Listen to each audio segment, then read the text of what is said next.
Ça, c'est quand on commence à être beaucoup trop pressé de peindre l'escalier. On veut aller beaucoup trop vite et malheureusement, on a eu l'apparition d'une grosse creux. Comme c'est au niveau de la jonction des deux plaques de plâtre, je pense qu'il y a de l'enduit qui s'est faufilé entre le papier et le plâtre. Et pour gagner du temps, on avait tendance à charger à fond et à recharger même si c'était pas encore sec à cœur. Et maintenant, on a bien compris, il faut respecter les temps de séchage pour éviter une surhumidification du support. Ensuite, on installe la trappe de visite pour accéder au comble. La trappe fait 50 par 50 cm, on l'a payé 37 € sur le site Mister Matériaux et c'est le moins cher que j'ai trouvé. Donc, si jamais vous en cherchez une, Antoine peut reprendre la peinture sur les murs de la trémie et au final on pensait pas mais on est obligé de remettre l'échafaudage. Ce qui fait qu'avec l'échelle ça nous fait à chaque fois des coups sur le mur d'en face qu'on va devoir reprendre à la toute fin. De base on était optimiste, on pensait tout peindre en dépliant la perche au max mais au final ça va pas du tout. Et il a fallu l'enlever et le remettre 4 fois. Et avant de passer à la dernière couche de peinture, Antoine doit venir faire la rambarde de l'escalier puisque sans savoir s'il va faire des petits coups ou pas dans le mur, on préfère assurer le coup. Et abonne-toi pour voir le final de notre escalier. Maintenant qu'on est équipé avec la spatule parfaite lisse, mais surtout avec la perche qui va bien, on s'attaque au ratissage du plafond. On commence par élargir les bandes de 120. Hein?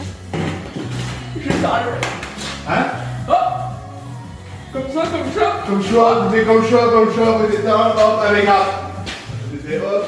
Bon, on s'égare un peu. Une fois que c'est sec, on passe aux bandes les plus longues. On pensait galérer, mais au final, en s'y mettant à deux, c'est nickel. Un qui applique l'enduit au rouleau et l'autre qui suit avec la raclette. Et on arrive à faire quelque chose de plutôt propre pour des débutants. J'ai écouté vos conseils et j'ai changé l'inclinaison de la spatule, car c'est vrai qu'avant, quand je faisais le ratissage à la perche, je ne laissais quasiment pas d'enduit derrière. Et il n'y a que les petites imperfections qui étaient rebouchées. Et là, c'est le plafond du séjour. Et avec la baie vitrée qui va bien éclairer les défauts, faut pas se planter. Du coup, on n'hésite pas à bien charger, quitte à avoir un peu plus de boulot au niveau du ponçage. J'insiste bien sur les angles et à la parfaite lisse, ça se fait super bien, ça permet de bien charger l'angle mais sans avoir trop de surplus. Je sais pas si c'est clair mais en gros je charge à fond au niveau de l'arête et j'incline de moins en moins la spatule pour qu'il y ait moins de démarcation possible. Bon, je vante les mérites de cette spatule mais je vous assure que c'est pas un partenariat. On emmène avec moi sur le chantier avec une petite routine chantier beauté. Bon, beauté je sais pas mais bon on fait ce qu'on peut. Non, on n'a pas d'enfant caché et c'est pas le restant d'une couche que j'ai sur la tête. Et si ça coule, il y a toujours un peu de PQ de mammouth qui traîne quelque part. Alors on remet les protections et on y retourne pour laisser 3 heures posées. Et pendant ces 3 heures malheureusement on reste pas coincé dans le canapé à regarder la télé, c'est mission ponçage. Une des choses que j'aime le moins d'ailleurs, mais bon, il faut bien le faire. Hein. Et avec un truc très agréable qu'on avait perdu depuis plusieurs mois dans le Nord, le soleil. Et ça, j'avoue que c'est plutôt motivant, même si du coup, il fait très vite chaud. Et toi, petit message aux fabricants de girafes et plus généralement à tous les fabricants d'outils. Sachez qu'il y a de plus en plus de femmes sur les chantiers. Donc ça serait pas mal d'adapter les outils à toutes les morphologies. Là, par exemple, je suis obligée de me mettre sur la pointe des pieds pour utiliser la girafe. Et pourtant, je fais quand même 1m72, c'est pas non plus... On a décidé de vous écouter et de déplacer l'interrupteur de la salle de bain. Il y a ceux qui disent qu'avec la paroi, ça suffira, et d'autres qui disent que paroi ou pas, c'est trop proche. Donc on préfère éviter de prendre le risque d'avoir un refus, comme on en a déjà eu un pour ici. Ici, c'est la plaque qui permet d'accéder au raccordement du volet, donc on l'avait mise très haut et en dehors de la baignoire pour que ça passe, et au final, c'est pas passé. Donc on sait que parfois les normes sont pas forcément claires, ou alors du moins on les comprend pas très bien. On préfère assurer le coup, même si ça sera moins pratique, parce que du coup l'interrupteur sera à l'extérieur, et je trouve ça un peu dommage, mais c'est le seul endroit où on peut le mettre. Donc je déplace les câbles et je rebouche le trou, j'allais rebricoler avec une fourrure. Je me suis rappelé de l'astuce de la latte en bois, et franchement ça va beaucoup mieux. Le problème c'est que la salle de bain était complètement peinte, donc j'essaye de faire quelque chose d'assez discret, quitte à essuyer un peu l'enduit avant qu'il ne soit sec, car j'aimerais vraiment ne pas avoir à repeindre le pan de mur complet. Une fois que c'est sec, je viens poncer, et forcément il y a des manches. Donc je viens remettre une couche d'enduit avant de reponcer, et maintenant je croise les doigts pour qu'une simple retouche suffise à l'endroit du rebouchage. Si vous avez des astuces pour quelque chose de discret, n'hésitez pas.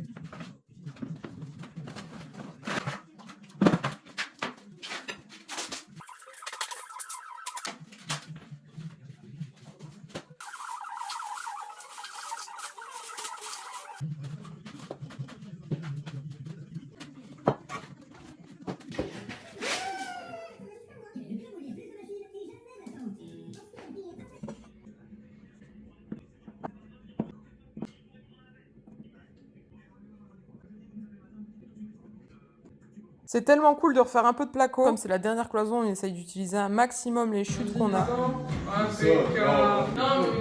Du coup, il y a quelques loupés, mais tout est rattrapable. Ah ouais, je suis pas un plouc. Ça, c'était pour tous les rageux qui le traitent en commentaire. Qui dit réemploi des chutes, dit réemploi des vieilles chutes, et là, ça passe pas. Il y en a un qui était pas trop d'accord. Ma gueule ou quoi? Quoi? Bah t'as vu la gueule de la plaque? Chiffon? Bonjour. Sérieux? Bah elle est pourrie. Non. C'est la plaque en plus que t'essuyais ton rouleau dessus. Je suis Non. sûr. C'est la plaque de salle de bain pourrie! J'ai déjà enlevé les plus gros des crottins, hein.